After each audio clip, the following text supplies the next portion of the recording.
ಅಂಬಾನಿ ನ್ಯೂಸ್ಗೆ ಸ್ವಾಗತ. ಪ್ರತಿದಿನ ನ್ಯೂಸ್ ಅಪ್ಡೇಟ್ಗಾಗಿ ಸಬ್ಸ್ಕ್ರೈಬ್ ಮಾಡಿ. ರೈತ ಪರ ಹೋರಾಟಕ್ಕೆ ರೈತ ಪರ ಹೋರಾಟಕ್ಕೆ ಕರ್ನಾಟಕ ರಾಜ್ಯ ರೈತ ಸಂಘದ ಹೋರಾಟಕ್ಕೆ ಕೆಐಎಡಿಬಿ ಪರ ರೈತರ ರಣಕಹಳೆ. ಜೂನ್ 4ರಿಂದ ಬೀದಿಗಿಳಿಯಲಿರುವ ಅನ್ನದಾತರು. ಭೂಸ್ವಾಧೀನ ಬೆಂಬಲಿಸಿ ಚಿಂತಾಮಣಿಯಲ್ಲಿ ರೈತ ಸಂಘಟನೆಯಿಂದ ಆಕ್ರೋಶದ ಎಚ್ಚರಿಕೆ. ಜೂನ್ 5ರಿಂದ 13 ಹಳ್ಳಿಗಳ ರೈತರಿಂದ ಅನಿರ್ದಿಷ್ಟಾವಧಿ ಉಪವಾಸ ಸತ್ಯಾಗ್ರಹ. ಒಂದೆಡೆ ಭೂಸ್ವಾಧೀನದ ವಿರುದ್ಧ ಪ್ರತಿಭಟನೆಗಳನ್ನ ನೋಡಿರ್ತೀರಾ. ಆದ್ರೆ ಇಲ್ಲೊಂದು ಕಡೆ ಕೈಗಾರಿಕಾ ಪ್ರದೇಶಾಭಿವೃದ್ಧಿಗಾಗಿ ಭೂಸ್ವಾಧೀನ ಪ್ರಕ್ರಿಯೆಯನ್ನು ಬೆಂಬಲಿಸಿ ರೈತರು ರಣಕಹಳೆ ಮೊಳಗಿಸಿದ್ದಾರೆ. ಹೌದು, ಶಿಡ್ಲಘಟ್ಟ ತಾಲ್ಲೂಕಿನ ಜಂಗಮಕೋಟೆ ಹೋಬಳಿಯ ಅನ್ನದಾತರು ಜೂನ್ 4ರಿಂದ ಬೃಹತ್ ಹೋರಾಟಕ್ಕೆ ಸಜ್ಜಾಗಿದ್ದಾರೆ.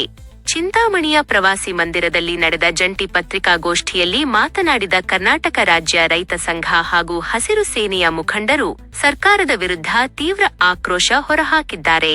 ಶಿಡ್ಲಘಟ್ಟ ತಾಲ್ಲೂಕು ಅತ್ಯಂತ ಹಿಂದುಳಿದ ಪ್ರದೇಶವಾಗಿದ್ದು, ಯಾವುದೇ ನದಿ ನಾಲೆಗಳ ಆಶ್ರಯವಿಲ್ಲದ ಬರದ ನಾಡಾಗಿದೆ.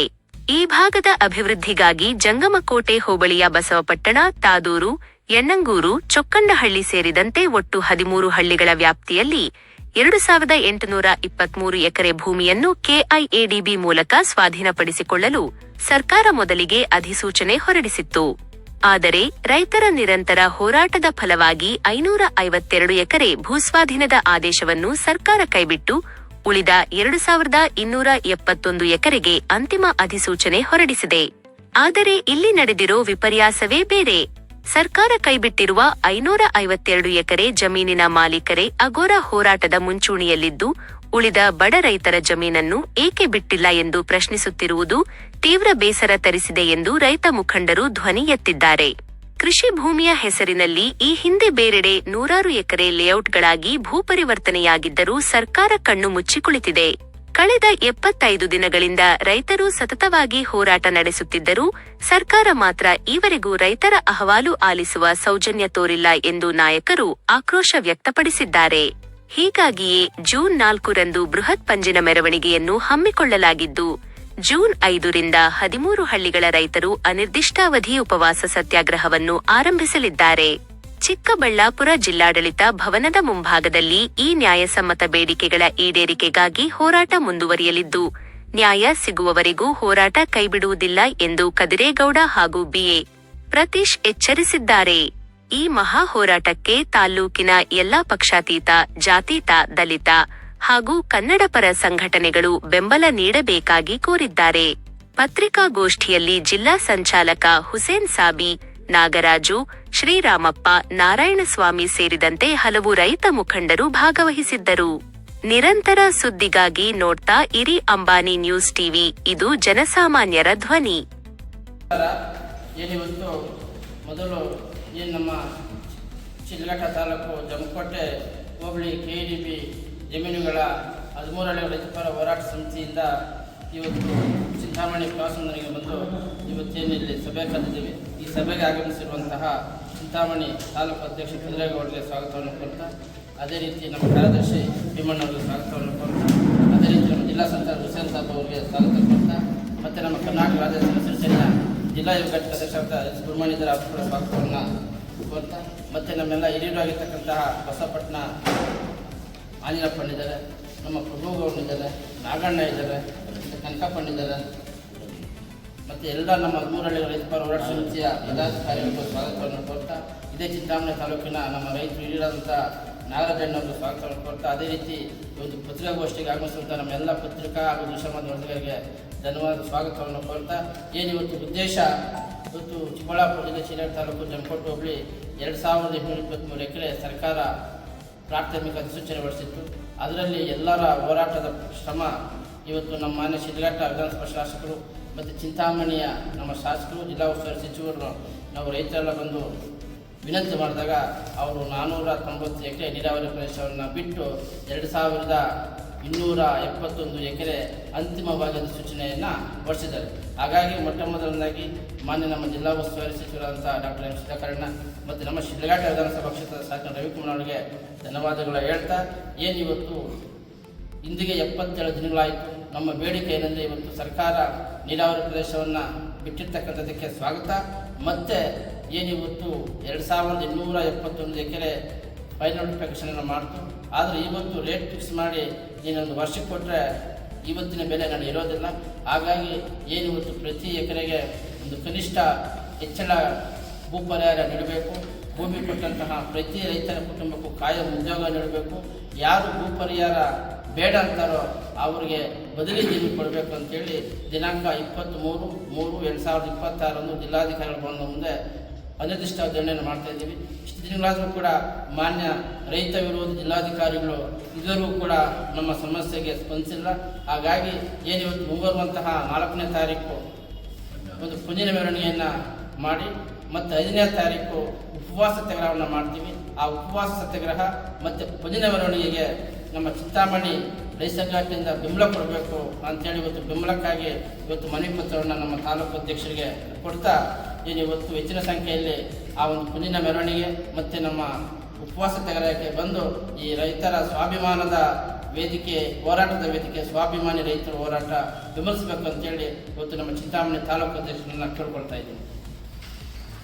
ಸೇರಿರ್ತಕ್ಕಂಥ ನನ್ನೆಲ್ಲ ರೈತ ಬಂಧುಗಳೇ ಹಾಗೂ ಮಾಧ್ಯಮ ಮಿತ್ರರೇ, ಈಗ ಏನು ತಮ್ಮ ಶಿಡ್ಲಘಟ್ಟ ತಾಲೂಕಿನ ಜಂಗಮಕೋಟೆ ಹೋಬಳಿಯ 13 ಹಳ್ಳಿಗಳ KDB ಪರ ಹೋರಾಟ ಸಮಿತಿಯ ಏನು ನಮಗೆ ಒಂದು ಬೆಂಬಲ ಕೊಡ್ತೀವೋ ನಾವು ನಮ್ಮ ತಾಲೂಕಿಂದ ಒಂದು 500 ಜನ ಬಂದು ನಮಗೆ ಬೆಂಬಲ ಸೂಚಿಸ್ತೀವಿ.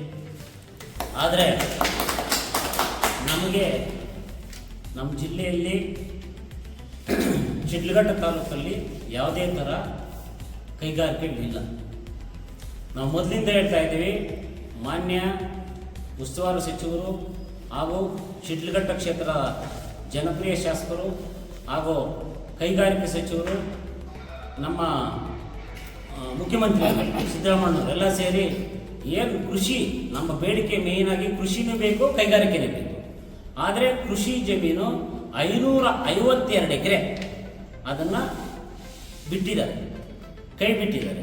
ಅದಕ್ಕೆ ಅವ್ರಿಗೆಲ್ಲರಿಗೂ ನಾವು ಋಣಿಯಾಗಿರ್ತೀವಿ, ಅಭಿನಂದಿಸ್ತೀವಿ.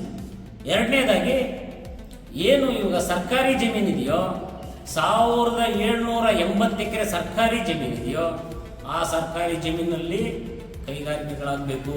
ಈಗಾಗಲೇ ನಮ್ಮ ಮಕ್ಕಳು ದೊಡ್ಡಬಳ್ಳಾಪುರಕ್ಕೆ ಈ ಕಡೆ ನರಸಾಪುರಕ್ಕೆ ರಾತ್ರಿ ಹಗಲು ಎಲ್ಲ ಹೋಗ್ತಾ ಇದೆ. ಈ ಮಾಹಿತಿ ಎಲ್ಲರಿಗೂ ಗೊತ್ತಿದೆ, ಆಗ ಈಗ ಇನ್ನು ಉಳಿದಿರೋದು 439 ಎಕರೆ ರೈತರು. ಆದರೆ ಅವ್ರ ಭೂಮಿ ಅವ್ರ ಹಕ್ಕು, ಕೊಡಿ ಅಂತ ನಾವು ಕೇಳಲ್ಲ. ಅವ್ರ ಭೂಮಿ ಅವ್ರು ಉಳಿಸ್ಕೊಂಡ್ಲಿ ಸಂತೋಷ. ಇಲ್ಲ ಸರ್ಕಾರ ಇನ್ನು 439 ಎಕರೆಯಲ್ಲಿ ಫಲವತ್ತಾದ ಭೂಮಿ ಅಂತ ಕೈ ಬಿಡಲಿ ಸಂತೋಷ. ಆದರೆ ಕೊಡೋರ್ನ ಅಡ್ಡಿಪಡಿಸೋದು ಒಳ್ಳೇದಲ್ಲ. ಆಮೇಲೆ ನಿನ್ನೆ ಒಂದು ವಿಡಿಯೋ ನೋಡಿದ್ರೆ ಒಬ್ಬ ವ್ಯಕ್ತಿ ಹೇಳ್ತಾರೆ, ಶಿಡ್ಲಘಟ್ಟ ವ್ಯಕ್ತಿ ರಮೇಶ್ ಏನ್ ಸರ್ ಅವ್ರ ಹೆಸರು, ಇದ್ದಳ್ಳಿ ರಮೇಶ್ ಅಣ್ಣ ಅಂತ, ಸಚಿವರು ಮನೆ ಕೊಟ್ಟೋದ್ರು. ಸ್ವಾಮಿ, ಇದು ಹುಲಿ ಏನೋ ಹಿಂದಕ್ಕೆ ಹೋಗಲ್ಲ. ಇಡೀ ಜಿಲ್ಲೆಯಲ್ಲಿ ಸರ್ವತೋಮುಖ ಅಭಿವೃದ್ಧಿಗಾಗಿ ರಾತ್ರಿ ಹಗಲು ಶ್ರಮಿಸ್ತಾ ಇದ್ದಾರೆ. ಒಬ್ಬ ಇದಕ್ಕೆ ಮೀಟಿಂಗ್ ಮಾಡಬೇಕಂದ್ರೆ 12 ಗಂಟೆ ತನಕ 11:30 ತನಕ ಮೀಟಿಂಗ್ ಮಾಡಿದ್ದಾರೆ. KDB ಮೀಟಿಂಗ್, ಜಿಲ್ಲೆಯ KDB ಮೀಟಿಂಗು 11:30 ತನಕ ಮಾಡಿದ್ದಾರೆ. ಯಾರ ರಾಜಕಾರಣಿಗಳು ಮಾಡಲ್ಲ, ಕರ್ತವ್ಯನ ಕರೆಕ್ಟಾಗಿ ನಿಭಾಯಿಸ್ತಾ ಇದ್ದಾರೆ. ದಯವಿಟ್ಟು ತಿಳ್ಕೊಬೇಕು, ತಾವು ಮಾಹಿತಿ ತಿಳ್ಕೊಂಡು ಮಾತಾಡಬೇಕು. ದಯವಿಟ್ಟು ಈ ಥರ ಮುಂದಿನ ದಿನಗಳಲ್ಲಿ ಮಾತಾಡಿದ್ರೆ ನಿಮಗೆ ಒಳ್ಳೇದಾಗಲ್ಲ ಅಂತ ಹೇಳ್ತಾ ನಮ್ಮ ತಾಲೂಕಿಂದ ಒಂದು 500 ಜನ ಬರ್ತೀವಿ, ತಮ್ಮ ಬೆಂಬಲ ಕೊಡ್ತೀವಿ ಅಂತ ಹೇಳ್ಬಿಟ್ಟು ಮಾಧ್ಯಮ ಮುಖಾಂತರ ತಮಗೆ ತಿಳಿಸ್ತಾ ಇದ್ದೀವಿ. ಸ್ನೇಹಿತರಿಗೆ ನಮಸ್ಕಾರ. ಅದೇ ಥರ ನಮ್ಮ ರೈತರ ಮುಖಂಡರು, ಅಧ್ಯಕ್ಷರು, ಕಾರ್ಯದರ್ಶಿ ಪ್ರತಿಯೊಂದು ನಮ್ಮ ನಮಸ್ಕಾರ. ಇವತ್ತು ನೋಡಿ, ಇವತ್ತು ನಮ್ಮ ಜಿಲ್ಲೆ ಬರಡು ಜಿಲ್ಲೆ ಆಗಿದೆ. ಮಳೆ ನೀರಿಗೆ ಅವಲಂಬಿತವಾಗಿದೆ. ಇವತ್ತು ನಮ್ಮ ಮಕ್ಕಳೆಲ್ಲ ಕೂಡ ವಿದ್ಯಾಭ್ಯಾಸ ಮಾಡಿ ಬೇರೆ ಬೇರೆ ಜಿಲ್ಲೆಗಳಿಗೆ ಹೋಗ್ತಾ ಇದ್ದಾರೆ, ಬೇರೆ ಬೇರೆ ರಾಜ್ಯಗಳಿಗೆ ಹೋಗ್ತಾ ಇದ್ದಾರೆ. ಆದರೆ ಇವತ್ತು ಕೃಷಿ ಅವಲಂಬಿತರಾಗಿರೋರು ಕಡಿಮೆ ಇದ್ದಾರೆ. ಆದರೆ ಕಾರ್ಖಾನೆಗಳು ಜಾಸ್ತಿ ಆಗಿ ಓದಿರ್ತಕ್ಕಂಥ ಮಕ್ಕಳು ಜಾಸ್ತಿ ಆಗಿ ನಿರುದ್ಯೋಗಿಗಳಾಗಿದ್ದಾರೆ. ನೋಡಿ, ಕೋಲಾರ ಮತ್ತು ಚಿಕ್ಕಬಳ್ಳಾಪುರ 2 ಜಿಲ್ಲೆಗಳು ಅಂತೇಳಿ ನಾವು ಆಲ್ರೆಡಿ ಘೋಷಣೆ ಆಗಿದೆ, ಬಯಲುಸೀಮೆ ಜಿಲ್ಲೆಗಳಂತ ಘೋಷಣೆ ಆಗಿದೆ. ಆದರೆ ಇವತ್ತು ಈ ಸರ್ಕಾರ ನಿರ್ಧಾರ ಸರಿಯಾಗಿ ತಗೊಂಡಿದೆ. ನಮ್ಮ MC ಸುಧಾಕರ್ ಸರ್ ಆಗಿರ್ಬೋದು, ಅದೇ ಥರ ರವಿ ಸರ್ ಆಗಿರ್ಬೋದು, ಸಿಲ್ಗಡ್ ತಾಲೂಕು, ಅದೇ ಥರ ನಮ್ಮ ಮಾನ್ಯ ಮುಖ್ಯಮಂತ್ರಿಗಳು ಆಗಿರ್ಬೋದು, ಅದು ನಿರ್ಧಾರ ಕರೆಕ್ಟಾಗಿ ತಗೊಂಡಿದ್ದಾರೆ. ಆದರೆ ಇವರು ಭೂಮಾಫಿಯಾಗಳಂತ ಹೇಳ್ತೀನಿ ಇವತ್ತು. ನೋಡಿ, ಇವತ್ತು ಸರ್ಕಾರ ನಿರ್ಧಾರ ನಮ್ಮ ಭೂಮಿ ನಮ್ಮ ಹಕ್ಕು, ನಮ್ಮ ಭೂಮಿ ನಮ್ಮ ಹಕ್ಕು ಅಂದ್ರೆ 13 ಹಳ್ಳಿಗಳ ರೈತರು ಅವರು ಒಂದು ಕಷ್ಟಕ್ಕೆ ಅವರು ಒಂದು ಏನೋ ಒಂದು ಮುಂದಾಲೋಚನೆ ಇಟ್ಕೊಂಡು ಅವರು ಸರ್ಕಾರಕ್ಕೆ ಇವತ್ತು ನಾವು ಮಾಡ್ತೀವಿ ಅಂತ ಮುಂದೆ ಬಂದಿದ್ದಾರೆ. ಯಾರು ಕೂಡ ಸರ್ಕಾರ ಇವತ್ತು ಬಲವಂತರವಾಗಿ ಯಾರು ಕೂಡ ತಗೊಂತಾ ಇಲ್ಲ. ಆದರೆ ನಮ್ಮ ಭೂಮಿ ನಮ್ಮ ಹಕ್ಕು ಅಂತ ಕಾನೂನು ಇರುವಾಗಲೇ ಬಟ್ ಬಲವಂತರ ಯಾರು ಮಾಡ್ತಾ ಇದ್ದೀರಿ, ಕೊಡಬೇಡಿ ನಿಮ್ಮ ಜಮೀನು, ಬಟ್ ಯಾಕೆ ಬೇರೆಯವ್ರಿಗೆ ಅಡ್ಡಿಪಡಿಸ್ತಾ ಇದೆ? ಇಲ್ಲ, ಅವ್ರು ಕೊಡಿ. ಅವ್ರ ಮಕ್ಳು ಮದುವೆ ಮಾಡಬೇಕು, ಅವ್ರ ಮದುವೆ ಎಜುಕೇಶನ್ ಮಾಡಬೇಕು, ಬೇರೆ ಕಡೆ ಅವ್ರು ಏನೋ ಒಂದು ಉದ್ಧಾರ ಒಂದು ಡೆವಲಪ್ಮೆಂಟ್ ಆಗಬೇಕು, ನೀವು ತಗೊಂಡು ಕೊಡಿ ದುಡ್ಡು. ಯಾರು ಇವತ್ತು ಅಡ್ಡಿಪಡಿಸ್ತಾ ಇದ್ದೀರಿ, ಕೊಡಿ, ಅವ್ರಿಗೆ ಸಹಾಯ ಮಾಡಿ. ನೀವು ರೈತರು ತಾನೆ, ರೈತರಿಗೂ ಸಹಾಯ ಮಾಡಿ ಯಾರು ಮಾಡಬೇಕು? ಇವತ್ತು ಸರ್ಕಾರ ನೋಡಿ, ಇವತ್ತು ಇನ್ನೊಂದು ಮಾತು ಹೇಳ್ತೀನಿ. ನಮ್ಮ ತಾಲೂಕಲ್ಲಿ MC ಸುಧಾಕರ್ ಸರ್ ಅವರು ಯಾರು ಮಾಮೂಲಿ MLA ಅವರು ತಾತ ಮುತ್ತಾತ ಕಾಲದಿಂದ ಹೆಸರು ಮಾಡಿದಂಥ MLA ಅವರು. ಇವತ್ತು ನಾವು ಚಿಕ್ಕ ಮಕ್ಕಳಿಂದ ಆಂಜನೇಯ ರೆಡ್ಡಿ ಸರ್ ಅವ್ರ ಮುತ್ತಾದ ಕಡೆಯಿಂದ ಬಂದಂಥ ವ್ಯಕ್ತಿಗಳು ಯಾವುದೇ ಆಮಿಷಕ್ಕೆ ಒಡ್ಡಿ ಯಾರಿಗೂ ಒತ್ತಡಕ್ಕೆ ಒದ್ದಿ ನಿರ್ಧಾರ ತಗೊಳ್ಳಲ್ಲ ಅವ್ರು. ಯಾಕಂದ್ರೆ ನಾವು ಸುಮಾರು ನಮ್ಮ ತಾತ ಮುತ್ತಾಂದ್ರು ಕೂಡ ಅವ್ರ ವಂಶ ನಾವು ಬರ್ತಾ ಇದ್ರಿ. ಇವತ್ತು ಅವರು ಮಾಡಿರೋ ನಿರ್ಧಾರ ಎಲ್ಲರೂ ಕೂಡ ಮೆಚ್ಚುಗೆ ಆದಂಥ ನಿರ್ಧಾರ. ಅವ್ರ ವಿದ್ಯಾವಂತರು ಅಂತ ಒಂದು ನಿರ್ಧಾರಗಳನ್ನ ಇವತ್ತು ಯಾರ್ದೋ ಭೂಮಾಫಿಯಾಗಳು ಯಾರ್ದೋ ಆಮಿಷಕ್ಕೆ ಒಡ್ಡಿ ಅಡ್ಡಿಪಡಿಸ್ತಾ ಇದ್ದಾರೆ. ನಿಜವಾಗ್ಲೂ ಹೇಳ್ತೀನಿ, ಸರ್ಕಾರ ಅಂತಿದ್ರೆ ಇವ್ರ ಮೇಲೆ ಸರಿಯಾದ ಕಾನೂನು ಕ್ರಮ ಜರುಗಿಸ್ಬೇಕು ಇವತ್ತು. ಯಾಕಂದ್ರೆ ಇವತ್ತು ನಮ್ಮ ಸುಧಾಕರ್ ಸರ್ ಮೇಲೆ ಆರೋಪ ಮಾಡ್ತಾ ಇದ್ದಾರೆ. ಬಟ್ ಅವ್ರ ವಂಶ ಯಾವುದು, ಅವರು ಬೆಳೆದ ರೀತಿ ಯಾವುದು, ಅವರು ಚಿಕ್ಕ ಹುಡುಗನಿಂದ ಬೆಳೆದಂತ ರಾಜಕೀಯ ಕಲ್ತಿದ್ದಾರೆ. ಅವರು ಯಾರೇ ಒತ್ತಡಕ್ಕೆ ಮಣಿಯಲ್ಲ, ಅವರು ಯಾರಿಗೂ ಭಯ ಪಡಲ್ಲ. ಅವರು ರಾಜಕೀಯನೇ ಬೇಕಿಲ್ಲ, ಅವ್ರು ಜಾಸ್ತಿ ಬೇಕಾದ್ರೆ ಅದು ನ್ಯಾಯ ನೀತಿಗೆ ಬಗ್ಗ ವಂಶ ಅವ್ರದಂತ ನಾನು ಹೇಳ್ತೀನಿ. ಅದು ಅವ್ರ ನಿರ್ಧಾರ ಕರೆಕ್ಟ್ ಆಗಿದೆ. ಇವತ್ತು ನಮ್ಮ ಮಕ್ಕಳು ಬೇರೆ ರಾಜ್ಯಗಳಿಗೆ ಒಳ್ಳೆ ಹೋಗ್ತಾ ಇದ್ದಾರೆ, ಡೆಲ್ಲಿಗೆ ಹೋಗ್ತಾ ಇದ್ದಾರೆ, ಬೇರೆ ರಾಷ್ಟ್ರಗಳಿಗೆ ಹೋಗ್ತಾ ಇದ್ದಾರೆ. ಆದ್ರೆ ಯಾಕೆ ನಾವು ಇವತ್ತು ನೋಡಿ ಮಿಕ್ಸಿ ಬೇಕು, ಒಂದು ಟಿವಿ ಬೇಕು, ಒಂದು ಫೋನ್ ಬೇಕು, ಇವೆಲ್ಲ ಪ್ರತಿಯೊಬ್ಬರು ಅವಲಂಬಿತರಾಗಿದ್ರಿ. ಆದ್ರೆ ಇವತ್ತು ನೋಡಿ, ದೇಶ ಕೃಷಿಯಲ್ಲೇ ಮುಂದುವರಿತಾ, ಕೃಷಿಗೂ ಇದೆ. ಯಾಕೆ ಕಾರ್ಖಾನೆಗಳು ತೆಗಿತಿಲ್ಲ ನೀವು? ನಮ್ಮ ಮಕ್ಕಳು ಬೇರೆ ರಾಜ್ಯಗಳು ಕಳಿಸೋ ಬದಲು ನಮ್ಮ ಕಡೆನೆ ಕೆಲಸ ಕೊಡ್ರಿ. ಇವತ್ತು ನಿರುದ್ಯೋಗವಂತರು ಇವತ್ತು ಕಳ್ಳರಾಗ್ತಾ ಇದಾರೆ, ಮೋಸ. ಇವತ್ತು ವಿದ್ಯಾವಂತರೆಲ್ಲ ಏನಾಗ್ತಾ ಇದೆ, ಒಳ್ಳೆ ಜಾಬ್ಗಳಿಲ್ಲ ಅವ್ರಿಗೆ. ಪಾಪ ಅವ್ರ ಜೀವನಗಳೇ ಓದಿ ಅವ್ರಿಗೆ ಯಾವುದೇ ರೀತಿಯ ಒಂದು ಆಲೋಚನೆ ಹೋಗ್ತಾ ಇಲ್ಲ, ಬೆಳೀತಾ ಇಲ್ಲ. ನೋಡಿ, ಇವತ್ತು ನಾವು ನಿರ್ಧಾರ ನಮ್ಮ ಸರ್ಕಾರ ತಗೊಂಡು ನಿರ್ಧಾರ ಕರೆಕ್ಟ್ ಆಗಿದೆ. ಯಾರು ವಿರೋಧ ಬಂದ್ರು ಕೂಡ ಸರ್ಕಾರ ಹಠಾತ್ ಆಗಿ ಇದನ್ನ ಆಲೋಚನೆ ಮಾಡಿ, ಈಗ ದಂಡಾಧಿಕಾರಿಗಳು ಜಿಲ್ಲಾಧಿಕಾರಿಗಳಿದ್ದಾರೆ, ಆಲೋಚನೆ ಮಾಡಬೇಕು. ಜನಪರ ಜನ ವಿರೋಧ ಅಲ್ಲ. ಇವತ್ತು ನ್ಯಾಯ ನೀತಿಯಿಂದ ತೀರ್ಪು ಕೊಡಬೇಕು. ಇವತ್ತು ಯಾರು ಬಲವಂತರವಾಗಿ ರೈತರ ಜಮೀನು ಕಿತ್ಕೊಳ್ಳಕ್ಕೆ ಯಾರಿಗೂ ಹಕ್ಕಿಲ್ಲ. ಆತ ರೈತ ದೇಶದ ಬೆನ್ನೆಲುಬು. ಆದ್ರೆ ಇವತ್ತು ಕೃಷಿನೂ ಬೇಕು, ಕಾರ್ಖಾನೆಗಳು ಬೇಕು, ಎರಡೂ ಬೇಕು. ಇಲ್ಲ ಅಂದ್ರೆ ನಾವಿವತ್ತು ಇವತ್ತೇನಾದ್ರೂ ಏನಾದ್ರೂ ಗುಂಡಲ್ಲಿ ಎತ್ತುತ್ತಾ ಇದೀವ? ಟ್ಯಾಕ್ಟರ್ ಬೇಕಾಗಿದೆ, ನೇಗಿಲು ಬೇಕಾದ್ರೆ ಇವತ್ತು ಟ್ಯಾಕ್ಟರ್ ಬೇಕಾಗಿದೆ. ಯಾರು ಕಡೆ ಎತ್ತುಗಳಲ್ಲಿ ಯಾರು ಉಳಿತಾ ಇಲ್ಲ, ಎಲ್ಲ ಕಡೆ ಎಲೆಕ್ಟ್ರಾನಿಕ್ಸ್ ಇವತ್ತು ಕಾರ್ಖಾನೆಗಳಾಗಬೇಕಾಗಿದೆ. ಇದು ನಾವು ಆಲೋಚನೆ ಮಾಡಬೇಕು. ಇವತ್ತು ಯಾರು ನೇಗಿಲು ಹಿಡಿದು ಉಳ್ತಾ ಇದ್ದಾರೆ? ಯಾರು ಇವತ್ತು ಎತ್ತುಗಳು ಕಟ್ಟಿ ಉಳ್ತಾ ಇದ್ದಾರೆ? ನೋಡಿ, ದಯವಿಟ್ಟು ಹೇಳ್ತೀನಿ, ಇದು ದೇಶ ಪರಿವರ್ತನೆ ಆಗ್ತಾ ಇದೆ. 1973ರಲ್ಲಿ ನಾವಿದ್ದೀವಿ, ಆದ್ರೆ ಇವತ್ತು 26, 30 ಹೋಗ್ತಾ ಇದ್ದೀವಿ. RI ಬರ್ತಾ ಇದೆ. ಎಲ್ಲ ಇಂಜಿನಿಯರ್ಗಳು ಇವತ್ತು ಜಾಬ್ ಕಳ್ಕೊಂತ ಇದ್ದಾರೆ. ಎಲ್ಲ ಕೂಡ ಇವತ್ತು ಆರ್ಟಿಫಿಷಿಯಲ್ ಇಂಜಿನಿಯರ್ ಬಂದು ಎಲ್ಲ ವಿದ್ಯಾವಂತರು ಇವತ್ತು ಜಾಬ್ ಕಳ್ಕೊಂತ ಇದ್ದಾರೆ. ದಯವಿಟ್ಟು ಸರ್ಕಾರ ಯಾರೇ ನ್ಯಾಯವಾಗಿ ನಿರ್ಧಾರ ಕೊಡಿ. ರೈತರಿಗೂ ಅನ್ಯಾಯ ಮಾಡಬೇಡಿ, ಓದೋ ಮಕ್ಕಳಿಗೂ ಅನ್ಯಾಯ ಮಾಡಬೇಡಿ. ನಿರುದ್ಯೋಗ ಸಮಸ್ಯೆ ತುಂಬಾ ಜಾಸ್ತಿ ಇದೆ. ಮಕ್ಕಳು ದುಷ್ಟತೆಗಳಿಗೆ ಅವಲಂಬಿತರಾಗ್ತಾ ಇದ್ದಾರೆ. ಸರ್ಕಾರ ಯಾರಿಗೂ ಕೇಳಿ ಯಾರಿಗೂ ಯಾವುದೇ ಹೋರಾಟ, ನ್ಯಾಯಪರ ಹೋರಾಟಕ್ಕೆ ಬೆಂಬಲ ಕೊಡಿ ಸರ್ಕಾರ. ನೋಡಿ, ಯಾರೇ ಒತ್ತಡ ಭಯ ಪಡಬೇಡಿ. ನೋಡಿ, ಸರ್ಕಾರ ಅಂತ ಹೇಳಿದ್ರೆ ಎಲ್ರಿಗೂ ಒಂದೇ ನ್ಯಾಯ, ಜಾತ್ಯತೀತವಾಗಿ ಪಕ್ಷಾತೀತವಾಗಿ ನ್ಯಾಯ ಕೊಡಬೇಕು.